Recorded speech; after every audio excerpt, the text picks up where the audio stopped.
Kenapa jadi salahnya Jokowi? Anak mundur. Itu yang makanya kita bertanya. Apa salahnya gitu? Ini masih mana tuduhan Jokowi itu cawe-cawe atau apa? Entah, aku mau jawab semua. Tenang. Saya yang arahkan. Aku mau kasih satu ya. Tadi ada yang tapera ya. Tapi logikanya mesti dibalik. Jangan-jangan partai yang membutuhkan Jokowi. Karena kepercayaan publik kepada partai rendah. Kepercayaan publik kepada Jokowi tinggi sekali. Saya baru nonton tadi, kalau nggak salah videonya itu Bang Surya Paloh maksud saya, itu Ketua Umum kau yang lama bicara di rumahnya Prabowo. Kok ketawa kok? Mengganggu banget loh hari ini. Sorry ya Bar. Hari ini Bobi ya itu surveinya paling tinggi di Sumatera Utara. Kalau dia nggak bagus jadi wali kota, dia pasti kalah. Bilang aja dinasti.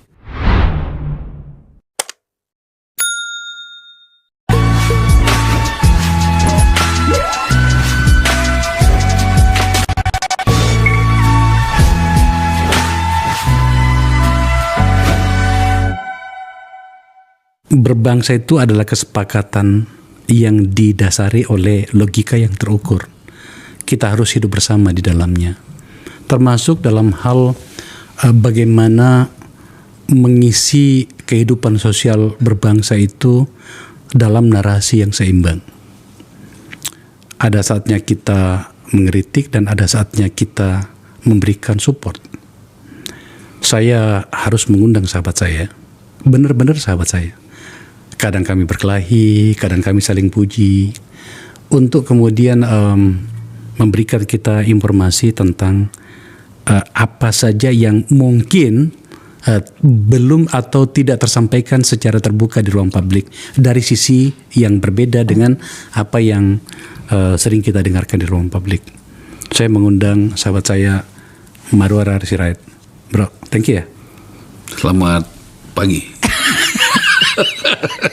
Jam 1 kurang 12.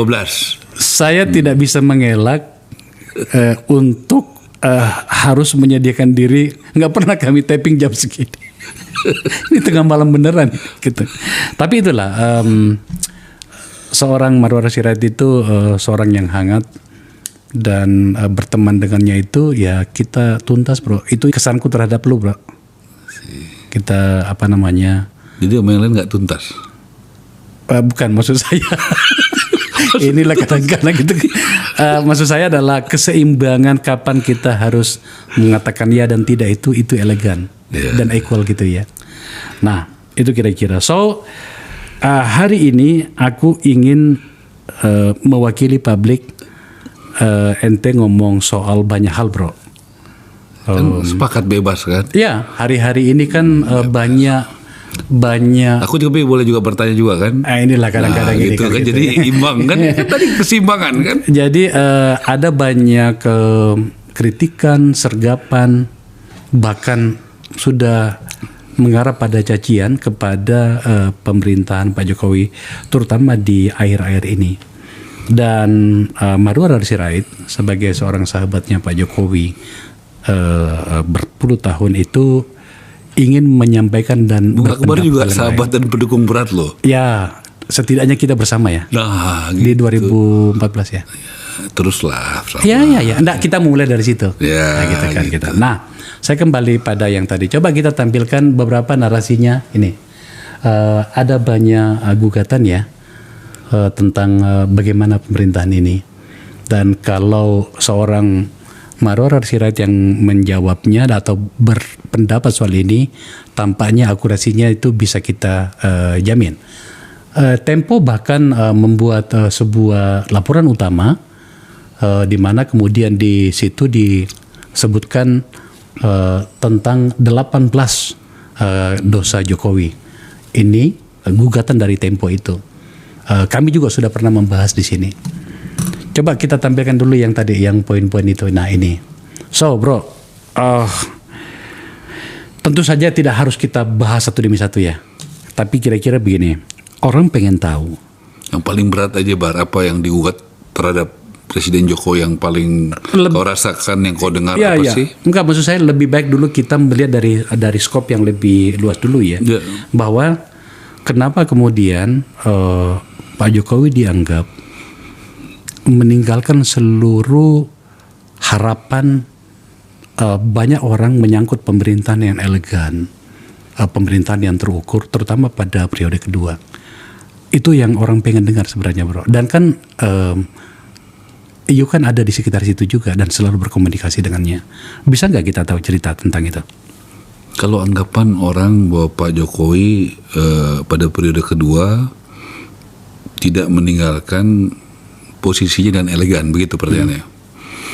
Boleh nggak satu topik apa gitu? Misalnya apa aja yang Ya, jadi katakanlah, kita coba, bahas. coba misalnya Jadi tampilkan. supaya tajam kan banyak tuh katanya apa yang Ini kita katakanlah seperti ini ya, kita melihat dari sini. Karena kan Tempo itu menulis ini Jadi kita katanya bahas Tempo ini. Enggak, kita isunya. Ya makanya yang mana? Salah satunya kita pilih misalnya tentang Pilih aja yang mana aja. dinasti dan oligarki politik. Oke, dinasti dan oligarki politik. Saya pikir Jokowi justru lahir dari bukan siapa-siapa, bukan anak siapa-siapa, anaknya presiden bukan, anaknya ketua umum partai bukan, anaknya konglomerat bukan, anaknya jenderal bukan. Jadi dia menjawab proses itu dengan membuktikan dengan bekerja benar, bekerja bersih, dan bisa dipilih oleh rakyat. Jadi wali kota, gubernur, presiden.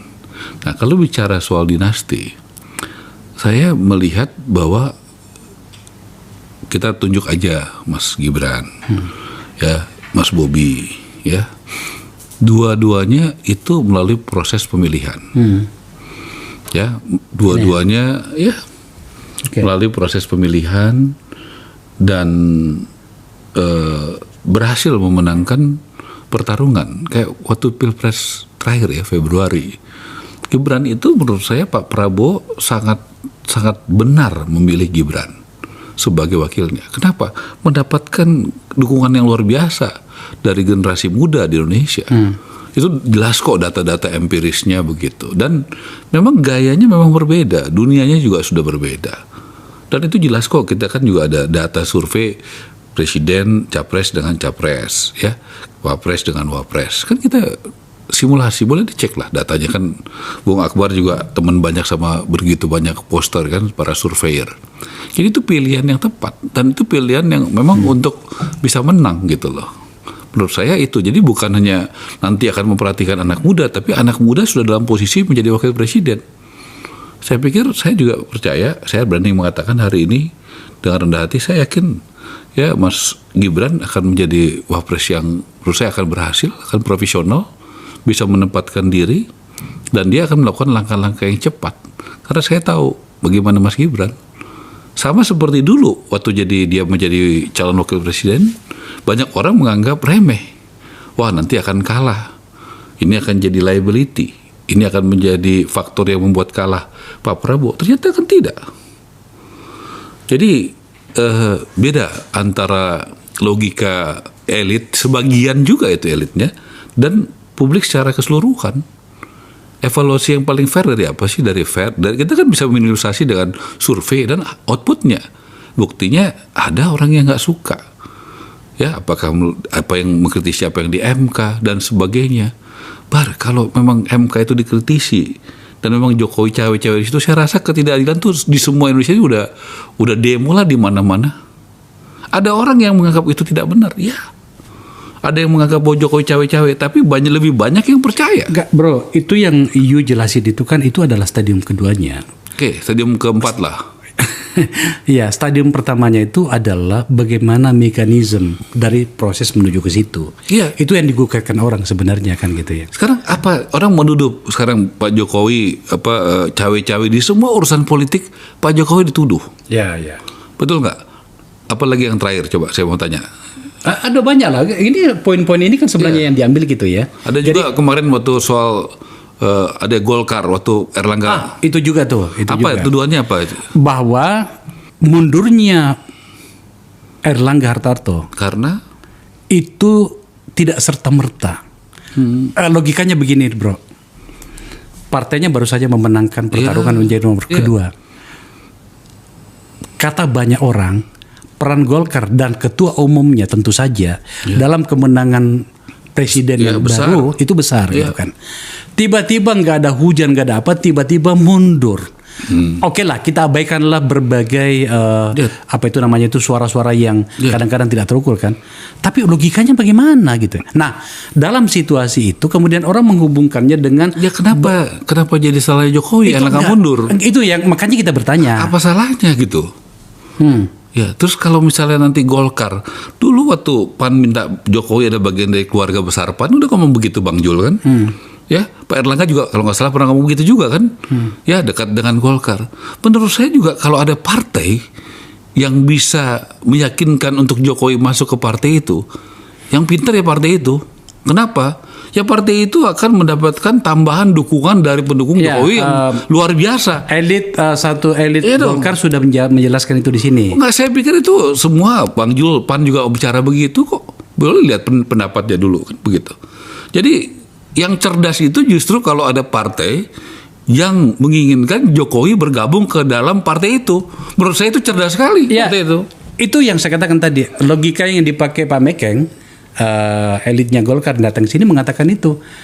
Masa kita tidak menerima Pak Jokowi dengan elektabilitas yang luar biasa mungkin. Gitu kan? Kalau Pak Jokowi pasti enggak, saya jamin ya.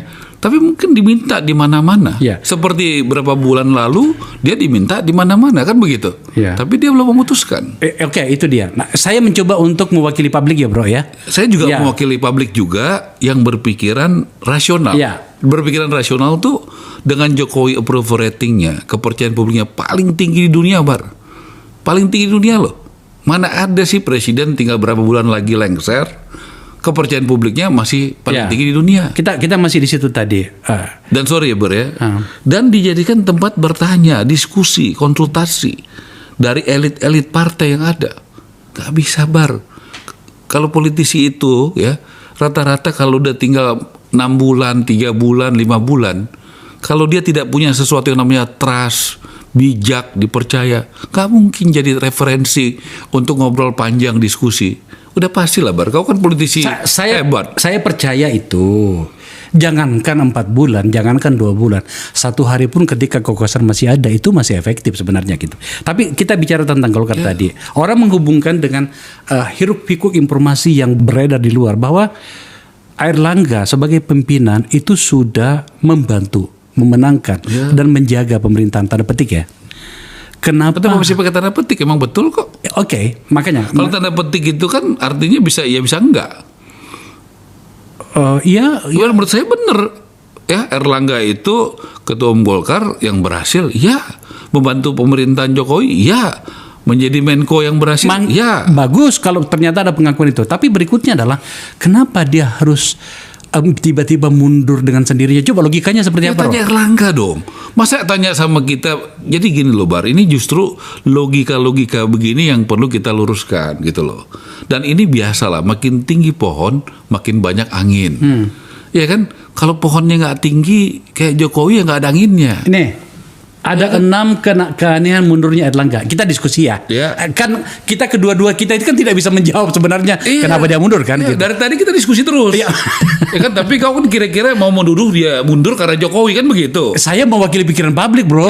Berapa persen yang kayak begitu? Nah, sekarang gini kan. Coba kau buat survei. 6 ada keanehan mundur mendadak. Ketidaktahuan lingkaran terdekat, waktu yang kurang tepat, minim penjelasan resmi, spekulasi tekanan internal, kaitan dengan persoalan hukum. Bos, ruang politik itu tidak kosong, Ara. Betul. Dia pasti ada macam-macam informasi di situ kan. Makanya, tapi lagi-lagi ya ini penonton. Sebenarnya kami berdua ini sebenarnya itu juga tidak bisa menjawab secara detail soal ini. Tapi kita bicarakan, Bro. Kita nggak boleh menjudge ya. Paling prediksi-prediksi asumsi. Iya kan? Menurutmu, makanya saya tanya, menurutmu gimana sebenarnya? Kalau menurut saya banyak ya. Mungkin beliau pengen fokus menjadi menteri ke depan. Bisa saja beliau fokus mau ngurus keluarga. Banyak orang punya alasan begitu. Saya tahu kok banyak pejabat yang tidak mau menjadi pejabat. Ya, itu punya pilihan-pilihan masing-masing yang kita nggak tahu, Bar. Ya, banyak hal yang ini bukan cara Pak Erlangga aja ya, kemungkinan ya. Begitu banyak kemungkinan.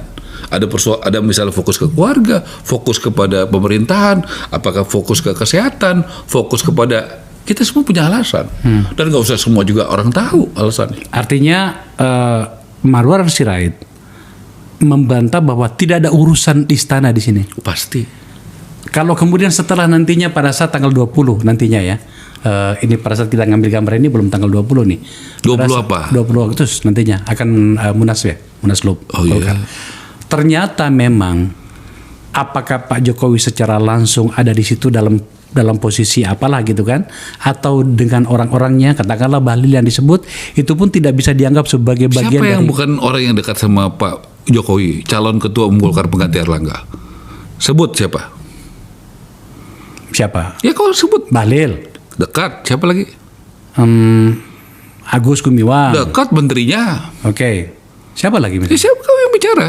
Pasti dekat lah bro. Ya makanya dekat. Kan tidak mungkin kan dia cawe-cawe masuk ke Golkar misalnya, siapapun orang itu mau jadi apa Ya, makanya dekat kalau semua tidak kan. dekat. Siapa lagi? Bamsud dekat. Ya oke. Semua dekat. Apa maksudnya? Maksudnya adalah ya semua hubungannya dekat seperti Pak Erlangga ke Pak Jokowi. Pak Jokowi ini yang nggak dekat aja jadi dekat. Mau contoh, lawannya 2 kali namanya Prabowo, 2 kali bertarung waktu Pilpres 2014-19. Ya, 2019 itu kan namanya langkah strategis dan bijak. Makanya ini Pak Jokowi ini orang yang diberkati. Dia bagaimana mengajak Prabowo lawannya menjadi bagian dari pemerintahan. Oke. Dikasih menteri pertahanan, bukan menteri yang nggak jelas bar. Ya. Triumvirat tuh kalau ada apa-apa Menlu, Mendagri sama Menteri Pertahanan. Saya rasa belum pernah ada sejarahnya di Indonesia kayak begitu. Jadi jangan pikir kita ya makanya dia jadi pemimpin. Karena dia logika dia, cara berpikir dia itu jauh di atas politisi. Kalau politisi bisa kayak begitu, harusnya sudah jadi contoh sebelum-sebelumnya. Nggak ada contoh begitu kok. Kita kan bukan baru sekali ini aja ada Pilpres. Kenapa baru Jokowi yang bisa merangkul Prabowo kayak begini? Merangkul Pak Prabowo itu bahkan sebenarnya itu orang yang menganggap itu sebuah kebesaran jiwa ya. Ya, mungkin lu kau nggak setuju. Kau juga kan mendukung Jokowi juga kan? Iya. Kau belum tentu setuju kan? Di dulu itu aku Ya, tidak nggak setuju kan? Iya. Kenapa kau nggak setuju? Banyak macam pertimbangan. Pak. Apa? Sebut satu. Salah satunya adalah dari setidaknya pada buku yang saya baca Apa? bahwa seharusnya karakter dalam pemerintahan itu ada 2, Apa? pemerintah dan oposan. Kita berpikir waktu itu Pak Prabowo akan menjadi counterpartnya Pak Jokowi menjaga demokrasi. Sesimpel itu sebenarnya. Oke. Sekarang kalau mau baca datanya Bar, coba lihat, kamu semua kenal lah para survei hebat. Ada orang yang nggak setuju kayak kamu pada saat Jokowi merangkul Prabowo. Coba baca data-data tahun itu, karena langkah-langkah itu juga kita uji. Sebelum melakukan langkah itu, kalau Jokowi merangkul Prabowo seperti apa? Dan sudah dirangkul seperti apa? Saya terima, Bar. Bahkan Jokowi bilang sama saya, oh iya, sebentar, bisa nggak? Sebagian pendukung dia nggak setuju. Kok merangkul lawan? Kalau udah tahu begini, ngapain kita mesti pemilu? Banyak pendapat begitu. Yang kedua, ya kan, Pak Prabowo cerita sama saya, Ra, sebagian pendukung saya menganggap saya pengkhianat. Kok bergabung sama Jokowi? Iya. Tapi percaya Akbar, ada yang kayak begitu. Ada yang nggak setuju Jokowi bersama Prabowo bersatu, ya. Tetapi jauh lebih banyak yang setuju. Jadi saya mau mengatakan data yang benar. Kita kan diskusi mesti berkualitas nih, pakai data. Silakan diuji. Pertanyaannya ya, apakah Anda setuju waktu itu ya? Kira-kira 5 tahun lalu, jauh lebih banyak yang setuju mereka bersatu. Karena bangsa ini pada dasarnya ingin pemimpinnya rukun, yang tidak pidato-pidato ya. Banyak orang pidato-pidato, rukun bersatu, tapi kerjanya mengajakin berantem terus. Ya, logika yang dipakai oleh Pak Jokowi waktu itu adalah menghindari keretakan bangsa. Benar nggak iya. itu? Oh iya. Makanya kan saya bilang waktu itu logika dan argumentasi itu kita terima. Tapi kan kita bukan tujuannya. Iya. Karena tujuannya itu tidak basa-basi, Bar. Jadi saya harus katakan dia punya langkah intuisi itu memang sebagai negarawan, pemimpin itu jauh di atas politisi biasa. Ya itu caranya. Ya. Oke. Saya harus fokus nih pada diskusi kita. Tadi kan kita bicara tentang Golkar ya. Oke. Ya. Yang soal ini udah beres ya? Ya, kita anggaplah topik lain. Oke. Ini masih gimana tuduhan Jokowi itu cawe-cawe atau apa? Aku mau jawab semua. Tenang. Saya yang arahkan. Aku mau kasih satu ya. Tadi ada yang tapera ya. Tapera baca ya. Apa itu? Tadi ada tapera yang dibatalkan. Nah ini. Ya. Ini juga bentuk ya. Ini satu kebijakan pemerintah yang tadi mau dilakukan. Ya. Bagaimana? Tapi akhirnya dibatalkan. Bagus. Mendengar aspirasi rakyat. Iya. Nah, Bagus itu kan? bagus itu. Nah, Itu bagus. jadi kalau memang ada aspirasi rakyat, sebuah kebijakan itu kan didengar. Pak Jokowi itu selalu mendengar. Iya, Kalau dia nggak mendengar, Iya. pasti lanjutkan. Tapi kenapa pada banyak isu itu tampaknya beliau itu tidak peduli? Contoh. Itu yang tadi tidak pernah satupun bahasa yang keluar menyangkut tentang gugatan yang seperti yang kita awal pembicaraan tadi tentang dinasti, tentang oligarki dan segala macam. Kita pengen mendengar itu sebenarnya. Sorry ya, Bar. Hari ini Bobi ya itu surveinya paling tinggi di Sumatera Utara. Kalau dia nggak bagus jadi wali kota, dia pasti kalah. Bilang aja dinasti. Mentang-mentang mantunya Jokowi, ya kan mau jadi gubernur Sumatera Utara. Emang enak aja. Saya yakin dengan data yang kami miliki, dengan persiapan yang kami miliki ya, Bobi akan jadi gubernur Sumatera Utara. Dulu juga begitu. Saya baru dari Solo tuh sama keluarga saya. Seminggu saya di Solo. Saya melihat dengan mata kepala sendiri bagaimana Mas Gibran selama 1 minggu saya lihat di sana. Bagaimana pertumbuhan ekonomi kerakyatan, pasar berubah, jalan, stadion, olahraga, kesenian. Saya lihat dengan mata kepala sendiri, Pak. Bener. Jadi, ayo dong, kita juga memang nggak bisa semuanya sama. Ini kan demokrasi. Jokowi ngomong apa aja, bikin apa aja, paling bener sekalipun. Ya pasti ada lah 15% orang kurang lebih yang nggak happy. Ya memang udah nggak aja gitu. Mudah-mudahan kau nggak termasuk yang begitu. Tentang? Ya artinya Jokowi bikin apapun, pokoknya udah nggak suka aja. Oh enggak dong. Kan, nah berarti nggak kan? Enggak dong. Tapi ada juga yang bagian. Iya. Nah, Di Akbar forum setuju saya nggak? ini- Ada yang begitu, ada setuju kan? Ada juga. Nah setuju, gitu. ada yang begitu. Kami Masa tentu- kita kalah sama orang 15% begitu? Setidaknya kan kita Nggak juga bisa terlibat dong. bos kan waktu Iya. di tim transisi kan. Iya. Bagaimana program yang namanya infrastruktur itu, Iya. saya menurut kami di sini itu adalah pencapaian yang luar biasa. Seharusnya kan dilakukan dari banyak masa Kau kan sebelumnya. terlibat membantu itu. Iya. Nah, oke, saya fokuskan. Ya, cuma ya tadi kan ada cerita sedikit kan. Iya. Ya kan, benar kan. Jokowi kan sayang sama kau. Tapi kan masalahnya partai kau tidak mengusulkan kau. Kan itu aja. Betul kan? Sayangnya kita nggak bisa potong begini karena di sini nggak boleh ada yang dipotong. Iya kan itu aja masalahnya kan. Loh, Saya harus itu masalahnya masalah selera Akbar, Iya, ya kan? iya. Jadi kau jangan salahkan Jokowi. Ya kan? Jadi bukan salahkan Jokowi. Bro, saya tidak mensalahkan Jokowi bukan karena itu loh. Oh, Kan ini objektif forum, kan? Iya. Ya Ini udah. forum ini Emang adalah kau bisa jadi di tim transisi kalau Jokowi nggak percaya sama kamu? Iya. Ya, jujur aja, bisa nggak? Ra, saya pewawancara, Ra. Ya, oke. Ini kan katanya kesepakatnya 2 arah. Ini 2 arah, tetapi kan jangan bawa ke situ. Itu sudah menjadi personal ceritanya lu gimana sih lu? Kau punya cerita yang menarik. Iya. Aku membantu publik mendengar bahwa Akbar ini bukan hanya jago mengorek cerita orang, tapi cerita tentang dia juga banyak yang bagus, yang orang juga perlu tahu. Gue nyesel cerita itu. Itu bagus kan? Oke, sekarang kita tinggalkan Golkar. Oke, nah masih berhubungan dengan bagaimana Karena aku kemudian tanya satu. Sekarang kalau Golkar nanti minta Jokowi jadi ketua umum, jadi ketua pembina, atau Mas Gibran begitu, terus jadi tuduhannya yang menurun Erlangga menurun dia, itu yang tadi saya tanyakan, bro. atau itu karena cerdasnya Golkar? Oke, itu sebagai skenario partai oke lah atas pada orang dengan jabatan dan tingkat ketertiban yang luar biasa. Tapi boleh dong orang berpikir menghubungkan Boleh. itu, bro. Siapa bilang nggak boleh? Makanya saya bilang 15% itu ini Jokowi bikin apa, Prabowo bikin apa, Gibran apa, salah aja semua. Kan tadi saya bilang kau bagian itu enggak, ya bagus. Oke, kita teruskan diskusinya, bro. Saya udah siapin catatan nih. Oke, tadi Golkar ya. Nah, narasi kemudian berkembang bahwa Pak Jokowi mau tidak mau harus memiliki kekuatan politik, terutama ketika lengser nantinya. Emang dia nggak punya kekuatan politik sekarang? Nah ini, saya teruskan dulu.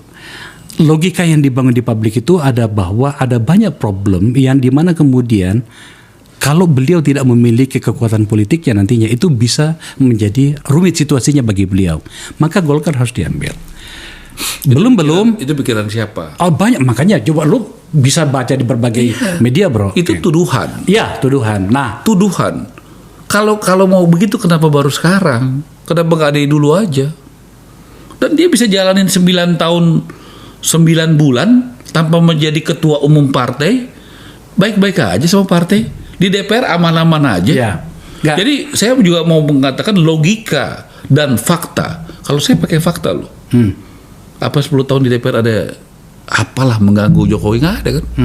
Beda dengan kita dulu kan. Iya. Ada pansus senturi segala macam. Padahal waktu itu Pak SBY adalah pemerintah. Lagi kuat-kuatnya lagi. Demokrat menang. Ketua DPR adalah Pak Marzuki Ali. Lo ketua DPR sekarang PDI Perjuangan kok bagaimana? Aman-aman aja. Oke. Iya, kau mau bantah omongan saya nggak kan? Bukan. Nah, Itu logikanya ke situ. Ya sudah. Jadi bahwa dia membutuhkan Dan tanpa dia menjadi ketua partai ya. dia membutuhkan kekuatan itu. 2-3 hari ini narasi yang berkembang itu luar biasa. Salah satunya adalah pidato Bu Mega dan pernyataan dari Mas Hasto bahwa ada upaya untuk mengambil alih PDIP dan kemudian gagal, maka kemudian larilah ke Golkar. Ini kan menjadi apa ya? Kita merasa ini apa sih sebenarnya informasi seperti ini? Saya rasa saya dengar kok ya. Kalau ada Pak Jokowi tidak ada pikiran untuk mengambil alih partai manapun. Pasti itu. Tapi logikanya mesti dibalik. Jangan-jangan partai yang membutuhkan Jokowi. Karena kepercayaan publik kepada partai rendah. Kepercayaan publik kepada Jokowi tinggi sekali. Kepercayaan politik ke DPR, masyarakat kepada DPR rendah.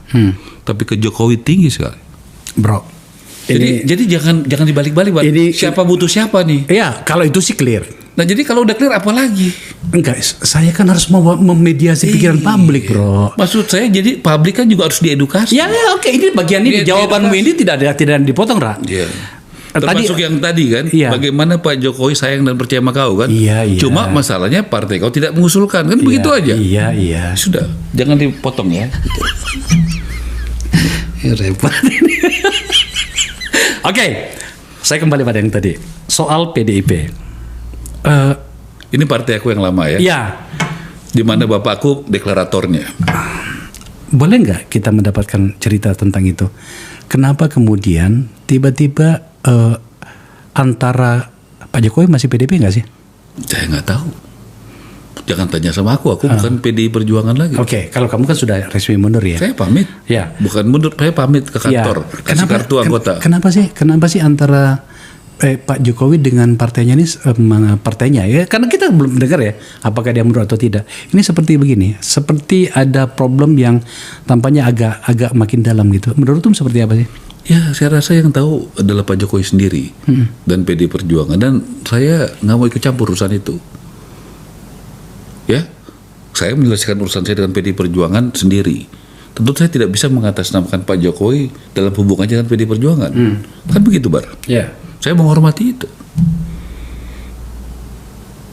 Tapi Ibu Mega juga pernah bicara juga kan, oke-oke aja, tidak ada apa-apa dengan ya kan, masalah dengan Pak Jokowi kan begitu.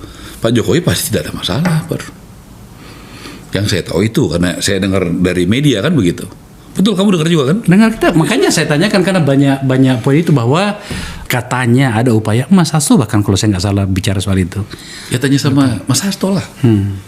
Kan kalau kita politisi kita ngomong apa kita tanggung jawab sendiri. Masa Mas Hasto yang ngomong kotanya sama saya? Siapa tahu kan dia udah Pak ada informasi. Aduh, masa kita menganalisa omongan Hasto yang bener aja. Dia jelaskan sendiri lah. Gitu ya. Iya dong, undang aja Mas Hasto ke sini. Ini perlu kita undang nih Mas. Iya dong. Iya. Siapa yang ngomong sesuatu yang kau perlu dengar, kau undang, kau dengar apa maksudnya, tujuannya kan begitu. Ya. Kalau kemudian nantinya ternyata betul-betul bukan berarti kita kembali ke soal Golkar lagi nih. Tapi kalau kemudian ternyata nantinya betul-betul Golkar menjadi basis politiknya Pak Jokowi dan lingkarannya, kan kita bicara lingkaran ketika tidak lagi menjadi presiden ya. Kalau sekarang masih presiden, dia masih memiliki kewenangan macam-macam. Itu kewenangan dan kepercayaan dua hal yang berbeda, Akbar. Oh iya, setuju. Banyak orang punya kewenangan yang tinggi sekali, tapi tidak dipercaya. Ya. Banyak orang yang punya kekuasaan yang besar sekali, tapi tidak dipercaya. Dan saya percaya, walaupun Jokowi tidak menjadi presiden, seperti dulu kita waktu Senturi, kenapa kita datang ke Gus Dur? Kau ikut kan? Datang ke Buya Safi Ma'arif. Dia tanya sama kita kan, Ara, Akbar, ngapain kau datang ke sini? Saya kan bukan presiden lagi. Saya bukan ketua umum NU lagi. Masih ingat nggak omongan itu? Buya Safi bilang, Ara, saya bukan ketua Muhammadiyah lagi. Saya bilang, Gus Dur memang bukan presiden dan bukan ketua umum NU lagi. Tapi kami percaya Ya, tim 9 Senturi percaya. Kalau Gus Dur itu sangat dipercaya publik, dan Buya Safi Ma'arif juga, walaupun tidak punya jabatan. Karena kepercayaan dan jabatan itu beda, Bar. Banyak orang punya jabatan, tapi tidak dipercaya rakyat. Ada juga orang yang dikaruniakan Tuhan karena dia kelakuannya baik. Ya, tidak punya jabatan, tapi tetap dicintai rakyat. Artinya Itu kita mesti belajar politik itu, Iya. jangan hanya struktural, tapi trust dan manfaat. kau ingin mengatakan bahwa seluruh manusia politik dari berbagai partai itu tidak akan berubah sikap kepada Pak Jokowi, even itu nantinya beliau tidak lagi presiden. Pasti ada yang berubah, pasti ada. Ya, biasanya yang berubah elit, masyarakat enggak. Masyarakat itu kadang jujur, ya. Elit kadang ada yang berubah, pasti ada kepentingan elit. Iya kan? Tapi masyarakat itu dia akan, saya yakin yang sudah merasakan anggaran desa, yang sudah merasakan bagaimana bantuan pendidikan dan kesehatan, tidak akan berubah. Orang di desa-desa itu yang sudah merasakan pada saat COVID dipetuk pintunya malam-malam sama Jokowi, bagaimana dia mau berubah? Oke. Nggak bisa, Bar. Ini soal orang yang memang sudah punya penilaian. Begitu, jadi menurut saya hati-hati loh kalau kita bicara dengan hanya menganalisa jabatan dan kepentingan. Kalau punya jabatan, punya kewenangan. Kalau saya, orang yang punya kekuasaan dan kewenangan, kalah sama orang yang dicintai rakyat. Jauh lebih powerful orang yang dicintai rakyat daripada orang yang punya Tapi kan kekuasaan. politik itu otoritas, Ra. Yes. Yang saya maksud adalah, oke, masyarakat kita bisa lihat bagaimana tingkat apa sih namanya Pak Jokowi itu? Approval rating. Iya, approval Kepuasan rating itu luar publik. biasa itu. Itu sampai 80% bahkan gitu ya. 83% paling tinggi di dunia. Itu rakyat. Tetapi kan ini kan soal otoritas. Nah, kalau elit yang tidak mendengar suara rakyat, ya apa jadinya? Makin ditinggalkan partainya. Rakyat dong harus dengar. Rakyat itu harus didengar yang menjadi keputusan elit. Itu bukan top down dari bottom up, dari bawah ke atas seperti kita waktu di DPR. Ya, kita bagaimana apa yang ada di luar, harapan rakyat, aspirasi rakyat, itu yang kita putuskan di DPR. Ya, kalau kita memutuskan bertentangan dengan aspirasi rakyat, ya kita tidak dipercaya rakyat. Apakah kita punya kewenangan sebagai anggota DPR? Punya.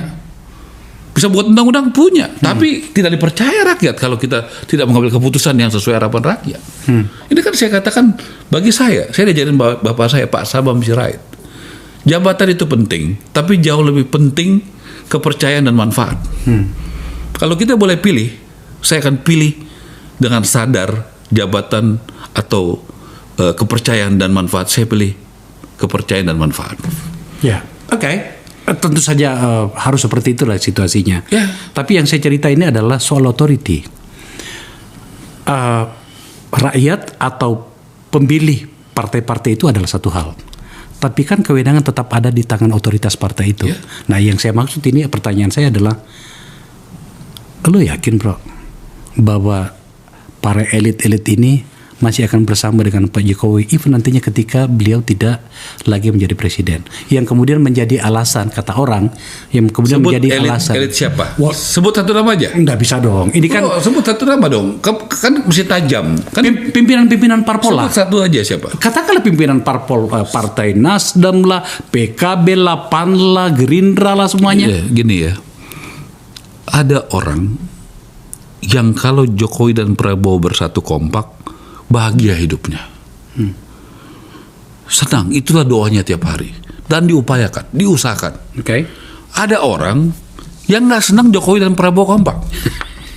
Ya kan? oke, ya. Karena kalau dia Jokowi Prabowo kompak, ya kan nggak ada Kang Tau, ya kan? Hidupnya susah. Dia nggak senang kalau ini kompak begitu loh.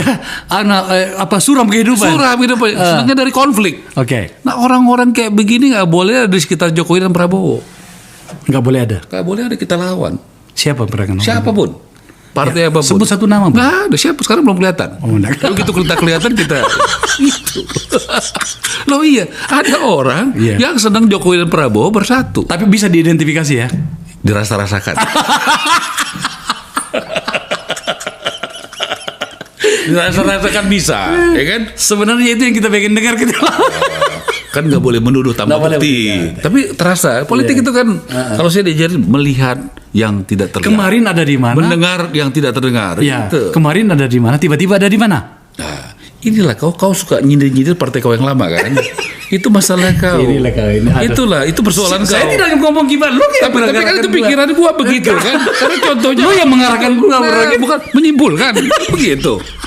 Oke. Loh, Nah, saya mau tanya kalau kau pakai asumsi itu, kemarin di mana, sekarang gimana? Bagaimana 2019? Gerindra itu dan Prabowo lawannya Jokowi. Tapi 2019 betul-betul begitu negara memanggil mereka bersatu. Bisa kok. Itu Bang Dasko, wakil ketua DPR, apa keputusan DPR dari fraksi Gerindra yang tidak mendukung pemerintahan Jokowi? Sebut satu aja, ada nggak? Ada. Terus kamu mau bilang itu Gerindra pragmatis? Enggak. Dia juga harus berhadapan dengan pendukungnya Prabowo yang nggak setuju gabung kok. Menurut saya itulah negarawan. Karena Prabowo saya dianggap pengkhianat oleh sebagian pendukung saya karena saya mau bergabung sama Jokowi yang melawan kami keras 2 kali pilpres. Loh, kadang-kadang kita mau jadi negarawan, War, yang kita lawan teman sendiri, yang berpikir sempit, ya kan? Karena ya nggak move on juga gitu loh. Loh, ini saya mengatakan emang gampang bagaimana Prabowo ya jadi menterinya, ya, dan ya ini doa rakyat, doa kader Gerindra, doa semuanya, ya akhirnya jadi presiden. itu yang menarik tadi itu loh, bro. Saya terganggu pikiranku dengan lu bilang tadi. Ini sudah mulai tampak-tampak juga ini kan gitu ya. Oh pasti ada lah, Bar. Orang itu makanya dari dulu kan ada orang yang sedang bersatu, ada orang yang nggak sedang bersatu. Di mana-mana pasti ada begitu. Ada orang negatif thinking, ada yang positif thinking. Iya kan? Ya kalau kita kan pasti bagian yang ingin bersatu. Ya kan? Pasti kan ingin bersatu. Yang tadi itu belum tuntas. Nanti saya dimarahin penonton saya loh, penonton kita nih, Ra. Yang tadi itu belum tuntas itu soal PDIP dengan Pak Jokowi itu. Loh. Kenapa kita bertanya begini? Kan itu kan bekas partaimu, bro. Oh iya, gua nggak etis ngomentarin itu dong. Karena gua bukan di PD Perjuangan lagi. Silakan kau tanya tadi pendapatnya Mas Hasto bagaimana? Dari cerita antar kan saya lihat itu di media sosial itu. Sekarang udah berapa dia punya? Oh iya, memang waktu saya pamit dari PD Perjuangan ada kurang mungkin sekitar 3.000, ya, tapi tambah sekitar 70.000. Ada yang maki-maki saya pengkhianat lah begini-begini, tapi lebih banyak yang senang dengan langkah politik saya. Enggak. Jadi kau dalam menjalankan langkah politik pasti ada risiko. Bahkan maksud saya gini. Seperti Prabowo bergabung dengan Jokowi. Yang sekarang ini kan tampaknya agak sering diskusi lagi sama presiden ya. Nah maksud saya Dari itu dulu. dari sisi itu yang kita sedang bahas Kau ini. juga mau diskusi? Inilah. Ya. Ra, jawab pertanyaanku dulu. Enggak, soalnya kalau kau bilang sekarang agak sering, itu aku terganggu. Kenapa? Karena aku konsisten diskusi. Konsisten. Iya. Oke, kita ikutin konsisten itu. Supaya kau ngerti gitu. Apa saja sih? Apa saja yang didiskusikan menyangkut dengan isu tadi dengan Isu apa? PDIP? Oh. Dia nggak ngomong soal itu. Enggak lah. Aku kan waktu pamit ke PD Perjuangan, sebelumnya kan aku ngobrol sama presiden, nggak ada ngomong apa-apa. Coba lihat di IG saya pakai baju yang sama kok. Mana bisa Pak Jokowi mempengaruhi pilihan politik saya? Itu mandiri dong kita. Kita kan dulu benar-benar dididik saya sama orang tua mesti pilihan politik itu mandiri dengan risiko sendiri. Saya risiko loh, Bar, pamit dari partai yang didirikan oleh bapak saya, deklarator PD tahun 73. Habis itu pilihan saya. Pada saat PDI Perjuangan memilih sudah begitu ya, saya merasakan Pak Jokowi menurut saya mendukung Prabowo dan Gibran. Ya, PD Perjuangan jelas Mas Ganjar dan Pak Mahfud. Ya saya harus milih. Dan saya memilih, makanya saya mengikut langkahnya Pak Jokowi. Itu pilihan. Oke. Saya jadi politisi masih jantan. Oke. Clear soal itu. Sekarang saatnya kita berbicara tentang dirimu, bro. Jadi udah clear ya, Golkar clear, soal tadi pandangan tadi, kau tanya dong Mas Hasto yang memang statementnya, jangan kamu tanya soal sama saya kan, kita tetap hubungan baik kok. Ya siapa tahu ada informasi lain lo dapat. Oke. Sekarang you di Gerindra sekarang kan? Saya bukan sekarang, dari 10 Februari. Iya sekarang kan dari PDIP. Kalau sekarang itu berarti bulan Agustus ini. Enggak lah. Pokoknya kemarin kan dari PDIP. Iya, saya dari 10 Februari 2019. 24. Jadi bukan yang saya sekarang. mau tanyakan itu bukan Jadi itu. beda sekarang sama 10 Februari. Ya, mesti ingat tanggalnya. Ya, oke. Saya selalu lemah dalam hal tanggal. Iya. Nah, saya bukan itu fokus saya sebenarnya. Saya mau katakan gini. Ini Karena kan gini Bar, beda kalau saya Gerindanya sekarang dengan Februari ya. Beda bagi saya. Mungkin bagi kau nggak penting, bagi saya penting. apa itu? Tadi kan kau tanya, kau sekarang di Gerindra. Aku bilang aku dari Februari 2024 sudah Iya. menjadi kader Gerindra, anak buahnya Prabowo. Beberapa hari sebelum pemilu ya waktu itu ya. Oke. Tapi itu bukan itu fokus saya. Oke. Yang saya mau tanyakan adalah ini kan tinggal 2 bulan 3 bulan ya. Iya. Pemerintahan akan habis dan pemerintahan baru akan muncul. Share dong informasi apa yang bisa kita dengarkan dari penonton kita ini menyangkut dengan pemerintahan yang baru, terutama dalam hal kabinet. Kalau kabinet aku nggak pernah diajak diskusi. Tapi kalau bagaimana soal makanan yang bergizi yang berkualitas, ya saya sudah lakukan di beberapa tempat. Kebetulan kami ada relawan sahabat Bang Ara, kami membuat di Majalengka, kami buat di Subang, buat di Toraja, buat juga di Banten, ya, buat di Sukabumi, buat di Jakarta, buat di cukup banyak tempat di Toba. Jadi saya melakukan itu karena kita akan, saya senang sekali kalau sebagai pendukung Pak Prabowo dan Mas Gibran bisa melakukan di lapangan. Karena saya melakukan itu sekali buat itu 1.000 orang. Jadi saya bisa tahu kira-kira dan usul-usul saya sudah saya sampaikan kepada Pak Prabowo. Contoh kan dari diskusi dengan berbagai teman, pandangan saya ya itu urusan dan kewenangan kau bicara otoritas tadi, otoritas Pak Prabowo dan Mas Gibran. Pandangan saya mungkin boleh dipikirkan bagaimana dari sekolah itu dibikin ada dewan bersama antara setengah menit jadi dewan sekolah ya. Ya, antara murid, orang tua, guru, kemudian melakukan kurasi melihat UKM yang ada di sekitar sekolah. Jadi bagaimana belinya itu dari UKM. Jadi nggak usah dimasak gitu. Jadi belinya dari UKM yang ada. Kan misalnya dilihat dari segi kalorinya yang memenuhi syarat, misalnya dipilih 20 UKM kan, satu UKM mungkin satu hari itu kan 5 hari, misalnya Senin sampai Jumat kan, satu kelas mungkin 40 orang gitu kan, jadi satu UKM itu bisa kirim 40, menunya bisa berbeda-beda. Artinya semuanya bisa hidup ya, termasuk UKM-nya juga. Ya, bisa. jadi bagaimana memberdayakan masyarakat lokal yang ada di sana, mungkin nggak bisa semuanya, mungkin di Papua tidak semudah itu, ya kan, tapi juga bisa di berbagai tempat, bisa dikirim melalui misalnya ojek, jadi ojeknya juga hidup ya kan, bagaimana UKM-nya juga hidup gitu. Jadi kita saya impact-nya itu akan luar biasa kalau kayak gitu. Iya dong.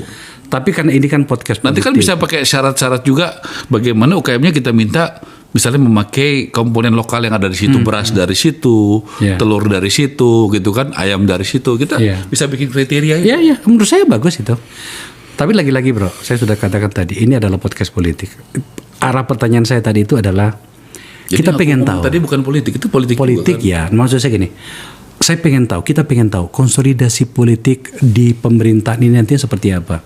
Karena ada yang menarik dari Jakarta lah ya, dari Pilkada Jakarta. Yang awalnya kita dengar akan ada 2 kandidat atau bahkan 3 kandidat. Sekarang hari ini malah tinggal 1 tampaknya. Kenapa? Saya baru nonton. Jadi gara-gara Jokowi juga disalah gitu? Bukan, tengah dulu. Ini semua kan, kalau ada tinggal 1 kandidat, tinggal 2 kandidat, semua salah Jokowi gitu. Bro, ini sekarang ini sudah geser isunya, kita bahas ini loh. Iya. Nah, maksud saya gini. Jadi kan kalau Jokowi dulu pelengah-pelongo, lemah dikatain. Sekarang terlalu kuat dikatain. Gak ada yang benar Jokowi ini menurut kau?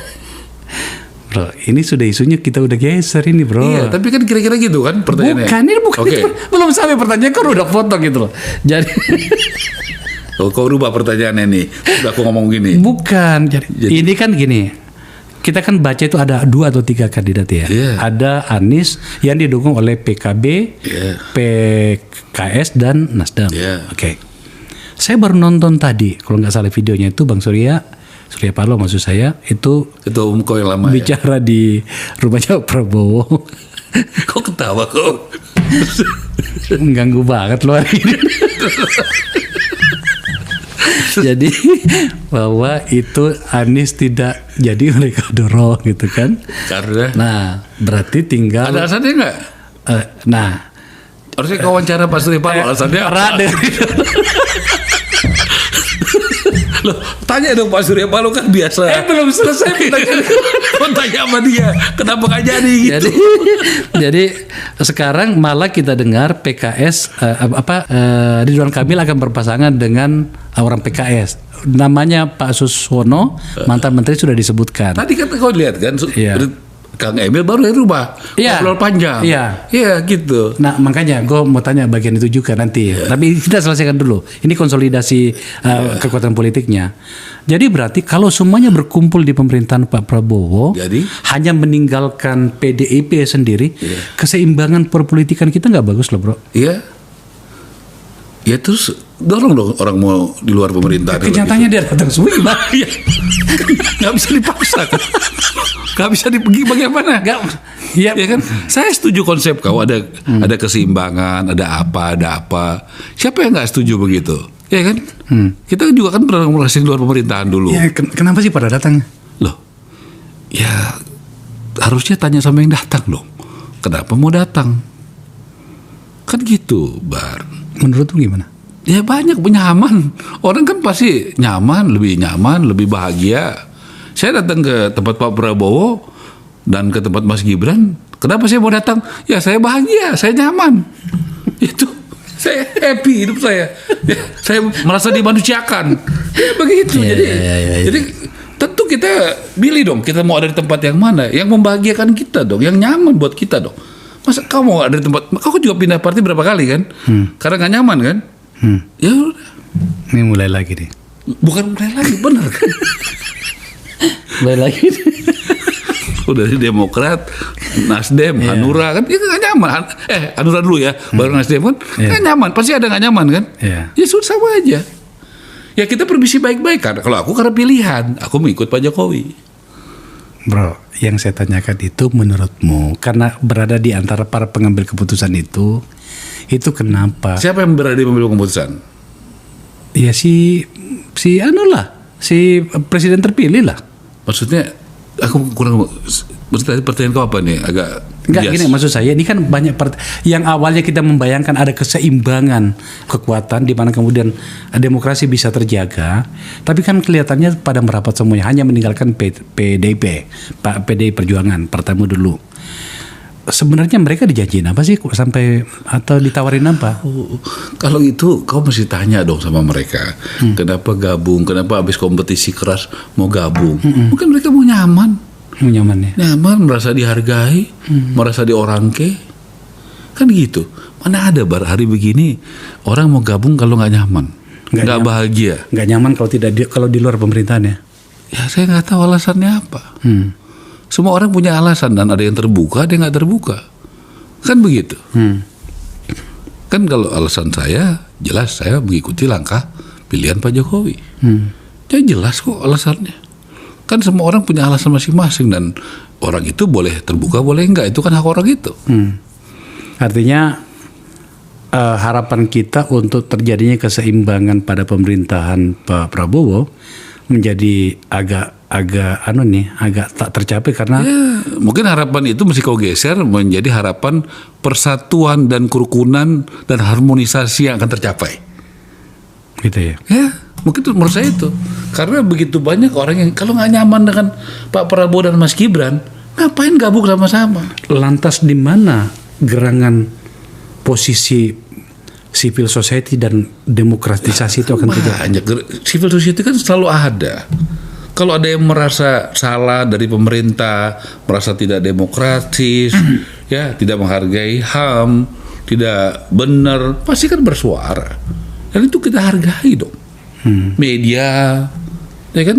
Kau kan di sini sangat kritis, aman-aman aja kok. Apa yang kurang demokratis? Iya, kalau tidak aman gua datang sama lo. Sesimpel itu, bro. Iya, kenapa datang ke aku? Ya kan. Apa coba? Nah itu alasannya kan. Ini nggak boleh begitu, Bar. Oke. Nah, jadi itu tadi. Kalau negara ini tidak demokratis, ya Jokowi tidak demokratis, nggak mungkin Akbar Faisal ini udah ditutup. Tadi Nggak setuju nggak itu? Kau banyak mengkritik kan? kita 2 kali dihack loh. Iya. Kau tetap bisa jalan. Iya. Tadi kau tampilkan semua ini dosa-dosa apa, boleh-boleh aja kan? Harusnya begitu, bro. Ya, sekarang kan harusnya terjadi. Ini kan kau buka, nggak akan ada yang hack ini. Iya, harus seperti itu gitu kan. Kan selama ini terjadi begitu. Iya. Oke, tentang diri lu nih. Jadi menteri tidak? Terserah Tuhan. Ya, melalui Pak Prabowo dan Mas Gibran. Silakan. Akbar, saya kan pernah mengalami ya mau dilantik tidak jadi. Dan itu saya bersyukur sekali. Ya, kadang-kadang kita waktu itu mungkin kecewa sebentar. Tapi sudah saya jalani hidup saya bersyukur. Banyak waktu saya untuk ngurus bapak saya di masa akhir hidupnya. Bisa bikinin buku bapak saya, nemenin bapak saya sekolah, berobat. Lama di luar negeri, ya ke Jepang, ke Singapura, nemenin anak saya sekolah 2 bulan. Tadi kan kau dengar 2 bulan lebih aku di Inggris. Nemenin dia ke kampus, makan sama. Nggak mungkin aku lakukan itu. Dan itu tidak bisa dibeli pakai uang. Semua urusan ini uang, kekuasaan. Betul. Ya, kita juga punya keluarga yang bahagia juga. Wah, bagi saya itu kenikmatan hidup. Sebelum saya lupa nih, mumpung saya ingat. Tadi saya lupa tanyakan. Dan aku nggak penting ya, Bar ya, ngomong sama kau ya. Nggak ada jabatan 10 tahun ini. Aku setia nggak sama Jokowi. Iya. Kau dengar baik-baik ya. Iya. Nggak jadi menteri pun, aku akan setia dengan Pak Prabowo dan Mas Gibran. Bagus itu pernyataan itu. Kau susah begitu kan? Kenapa ke aku? Ya, aku tanya, kalau kau belum tentu bisa begitu kan? Saya menentukan, itu lihat kan? Iya. Saya tidak berusaha pergi mencari, Pak, saya tidak jadi apa-apa, saya tidak pernah datang, cuma sekali datang ke istana itu pun juga diundang juga. Enggak pernah. Nah, berarti kau punya prinsip. Gitu. Ya kan? Pertanyaan saya itu bukan itu tadi. Itu saya mau tanya. Tadi kan siapa Ridwan Kamil datang ke rumahmu? Ngobrol, diskusi biasa. Apa diskusinya? Banyak, Mbak Kofifa juga biasa ngobrol. Kita ini biasa ngobrol lah. Kita ini berhubungan dengan Jakarta, bro. Ya. Apa namanya itu, dia maju. Dia pasangannya siapa? Saya nggak tahu. Belum putus. Nah, apa yang saya diskusikan, ya kami sahabat Bang Ara di Jakarta akan bantu dia untuk bekerja. Kebetulan kita punya jaringan yang juga bekerja waktu Pilpres kemarin. Kita banyak sekali membuat kegiatan. Artinya belum pasti juga bisanya berpasangan dengan PKS tadi ya? Tadi kan saya udah jawab, Bar. Saya tidak tahu, karena Ridwan Kamil juga saya tanya tidak tahu juga. Tidak tahu juga, oke. Ya kan? Ya. Kita sekarang masuk ke bagian akhir dari diskusi kita, dan ini sangat penting. Dari tadi semua sangat penting. Iya. Nggak ada yang nggak penting. Coba lah narasinya agak dirubah-rubah dikit, sangat paling penting gitu. Itu semua sangat penting. Ampun. Gugatan orang tentang IKN, kan? Ini ini tengah malam kita ngambil gambar ini, besok pagi-pagi dia harus terbang ke IKN. Bukan besok. Sekarang ya, sekarang. Ini sudah hari apa sekarang? Ini sekarang udah tanggal 16 ini. Ya, hari Jumat. Iya. Sekarang jam 1:39. Ya, oke. Ya Nah, kan? maksud saya begini. Saya jam 10 udah berangkat. Banyak orang yang mengatakan bahwa IKN akan menjadi problem nantinya, termasuk dengan pemerintahan yang baru. Sampai ada video dengan Pak Jokowi dengan Pak Prabowo itu, mereka berbicara soal itu, ditanya oleh wartawan ya. Maksudnya apa? Video gimana? Ada video pendek. Isinya? Wartawan tanya Pak Prabowo apakah akan melanjutkan itu. Jawabannya? Dijawab katakan, oh ya tentu saja akan kita pertimbangkan dan pasti akan menjadi prioritas segala macam gitu. Saya nggak tahu, saya lupa. Saya lupa. Kan provokator ya. Enggak dong. Nggak mungkin pertimbangkan, pasti lanjutkan. Pasti tuntaskan. Kita bisa tampilkan nggak? Bisa, coba. Yakin? Ada ya? Ya, saya lupa. Iya, saya lupa. Nggak mungkin kata-kata Pak Prabowo pertimbangkan. Apa sih kalimat tepatnya gitu? Benar juga nih, kita perlu koreksi juga. Ya, bukan aku yang koreksi, kau yang perlu koreksi. Ada nggak yang video itu? Ada, coba tampilkan. Kalau kau, coba kita dengar dulu. Ya, coba. Ini nanti di videokan kan? Oh iya dong. Posting ya terus. Iya. Ya, saya kira kita semua merasakan ya suasana yang begini baik begitu. Saya juga dari tadi malam. Jadi ya memang pembangunan ini berjalan dan harus terus. Kalau bisa kita percepat ya, kalau bisa. Percepat. Tapi tentunya nanti pakar-pakar ya harus semua dikerahkan. Ya, dia menggunakan percepat ya. Semua. Jadi bukan mempertimbangkan ya. Kalau saya optimis, saya lihat. Optimis ya. Saya kira bagus sekali. Bagus sekali. Pak Menhan, ya, untuk kelanjutan ke depannya untuk IKN nanti di masa pemerintahan Bapak.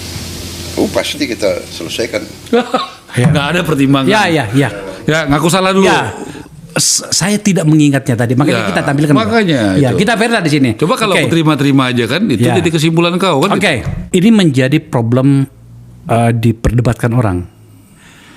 Ada komitmen dari presiden terpilih mengatakan akan melanjutkan, tetapi Percepat, optimis. ya, tetapi Bukan datar-datar aja gitu. Kalau percepat, optimis tuh lebih dari datar. ya.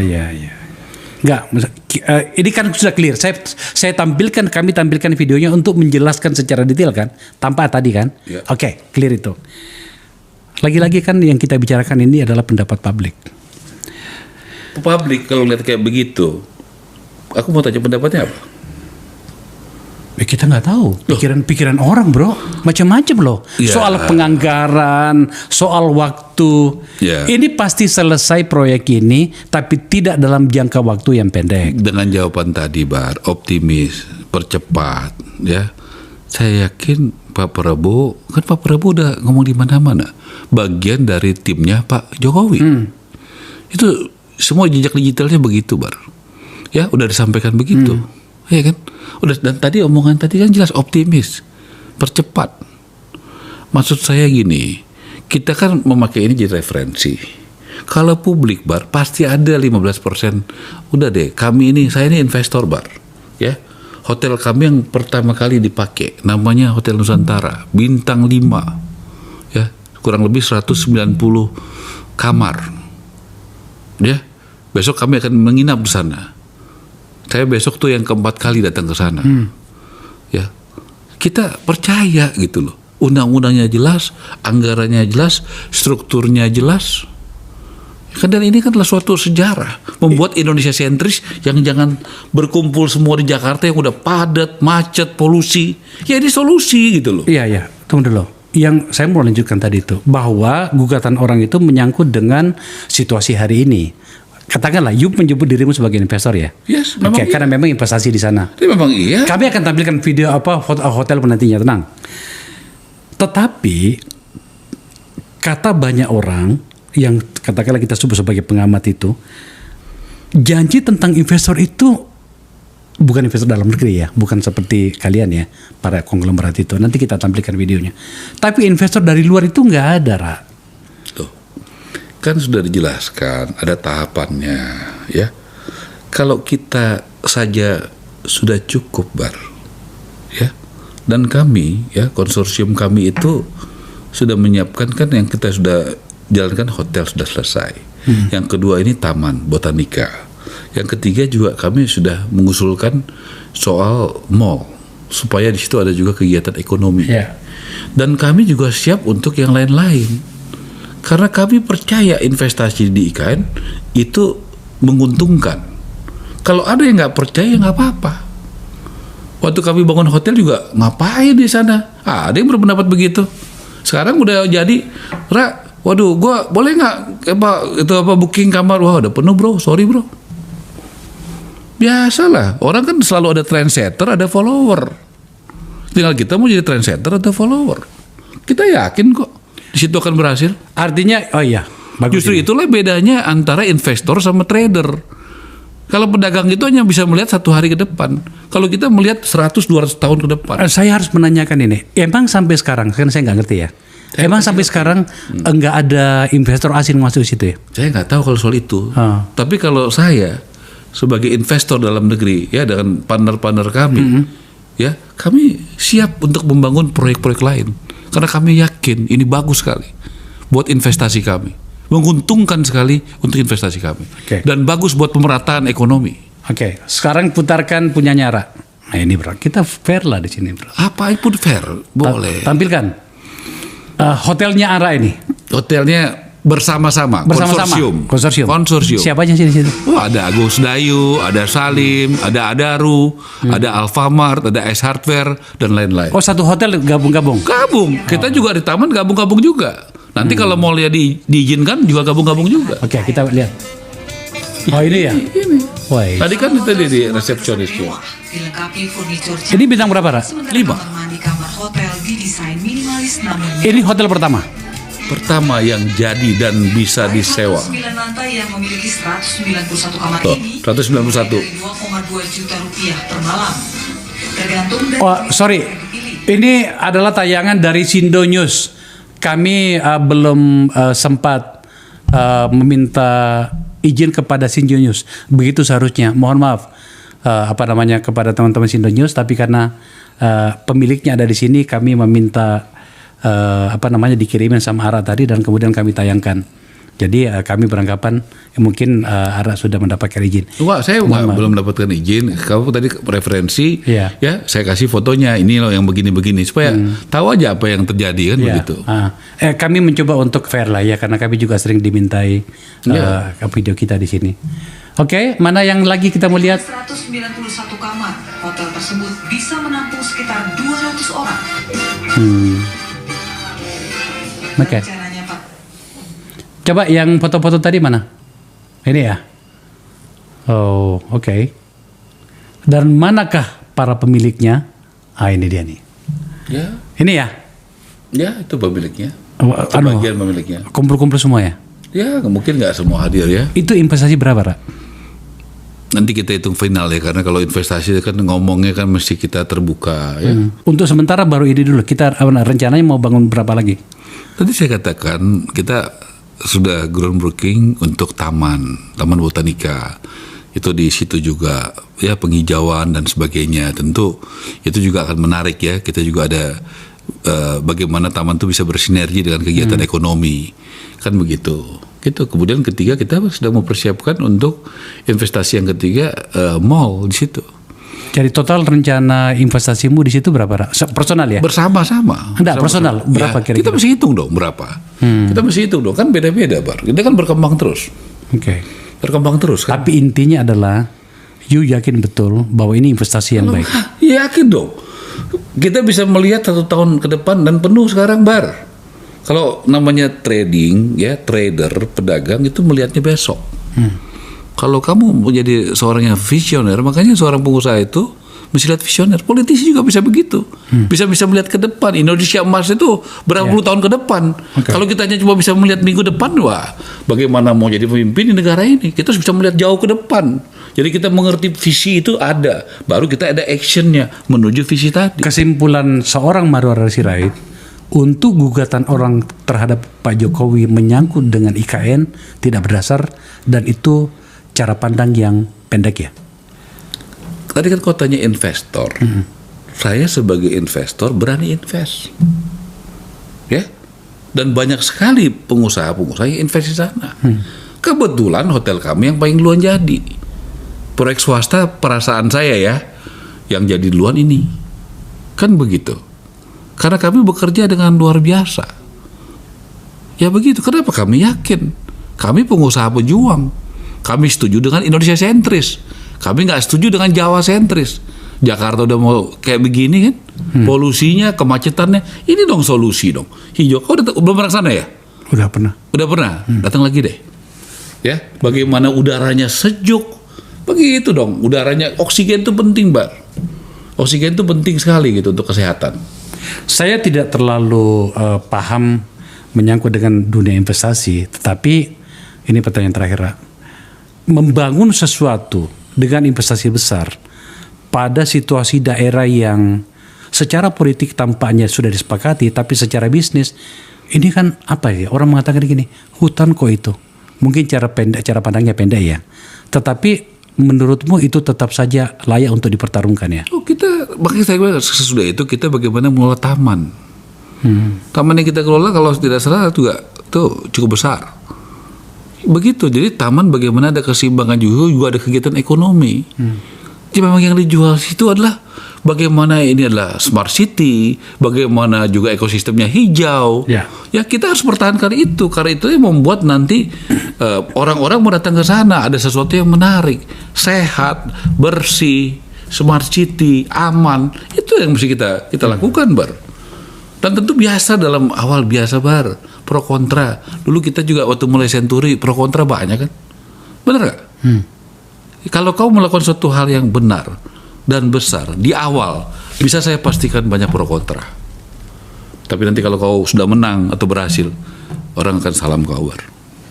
Kau mesti dengan iman dan keyakinan memulai sesuatu yang benar dan besar, tapi untuk bangsa dan negara. Indonesia sentris, bukan Jawa sentris. Dan saya sebagai pengusaha, sebagai investor terlibat aktif karena saya setuju ide itu, gagasan besar dari Pak Jokowi itu. Oke. Bro, thank you ya. Kasih, Bar. 1 jam diskusi yang seperti biasanya kalau saya dengan Ara. Ada banyak catatan-catatan yang kami mencoba untuk berimbang aja, bro, di sini. Kami mencoba untuk fair saja ya. Harus. Ada kritikan, tapi kan coba saya lihat, saya dengarkan. Bahkan ketika kau mencoba untuk mengejar saya, coba itu bukan meragukan loh segala macam. Ya kita tampilkan dan kemudian Bukan mempertimbangkan. Bukan mempertimbangkan. Tadi aku kebetulan ingat semua kata-kata. Tadi bukan meragukan, mempertimbangkan ya gitu. Beda sekali dengan optimis dan lebih cepat. Itu Pak Prabowo nggak ada kata-kata mempertimbangkan, ya kan? Apalagi meragukan. Ya, itu kita dia. dengar sama-sama. Itulah bentuk bagaimana kami di sini menjaga logika dan nalar kami. Bahwa Makasih untuk fairness, Bar. oh iya dong, Fair, harus thank begitu. you. Kita harus seperti itu agar kemudian bangsa ini menjadi matang. Kita bisa berada pada sisi ini atau pada sisi sana atau sini, tapi logika kita tentang Indonesia itu yang terbaik itu harus tetap ada.